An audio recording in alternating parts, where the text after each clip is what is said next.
So, China's on your shit list. The Chinese ambassador to Australia says the US is weaponising trade. Claims trade bullying undermines the international rules and order. Xiao Chen, please tell me you had the good grace to at least blush when you wrote that, because in terms of trade bullying, you were like Nelson, Biff, McFly, your shoes are tied. and that blonde guy from Karate Kid, all rolled into one. Geez, you're an 80s tragic. Bit rich for Beijing to be lecturing. The sheer audacity to get sanctimonious about the politicisation of international commerce. Shit. Wonder how barley growers and beef producers feel about that. They got caught up in the fallout of Australia's outrageous suggestion that we try to work out what caused COVID.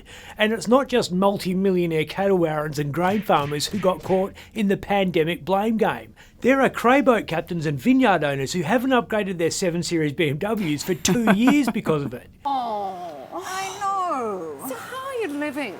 Xiao Chen says China is ready to work with Australia to promote the improvement and development of China-Australian relations. Sorry, how did a live firing test off the coast of New South Wales sit with that aspiration? Live rounds were fired this afternoon from the main gun of Chinese cruiser Zunyi. We believe it would be appropriate to have been given more warning. What the is a Chinese warship doing off the coast of New South Wales in the first place? That's not protecting Chinese shipping lanes. The only trade that happens there is the westward appropriation of Kiwi talent and the eastward deportation of the mongrel mob.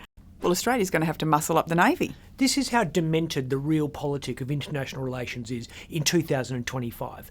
China buys billions of tonnes of West Australian iron ore and turns it into steel using West Australian energy, before hammering the freshly forged metal into the shape of the warships like the ones bobbing in the Tasman Sea on the weekend, which means the Royal Australian Navy has to tool up, putting the nation's security in the hands of the Whyalla Steelworks, which should send a chill down everyone's spine.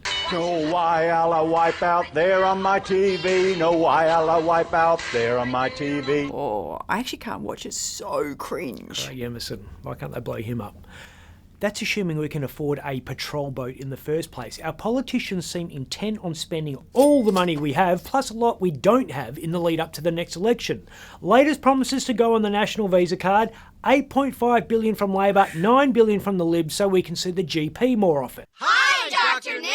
Both sides of politics have no idea how to pay for it, by the way. Do we need a DOGE? This is the chainsaw for bureaucracy. Chainsaw! $1 trillion in national debt. That's not counting what the states owe, and MPs are still spending. At this rate, we're going to have to shut down entire federal departments so we can pay the interest bill on what we're borrowing. Ah, come on. You think I'm kidding? I'm not. We aren't going to be able to afford to run the nice-to-have departments like sport and rec or tourism. We're going to Barney Doom. It'll all be health and defence. $8.5–9 billion put on the table to incentivise doctors to see as many patients as they possibly can. You will screw up, they will die, and it will be burned into your conscience forever. Which is great if the health problem you have can be described, diagnosed and treated inside one 15-minute block, but not so suited for the actual health problems that will confront Australia in the near future, which are chronic conditions such as cardiovascular disease, obesity-related diabetes, and obviously dementia. Shocking me right out of my brain. I'm Ben Harvey. Depressing.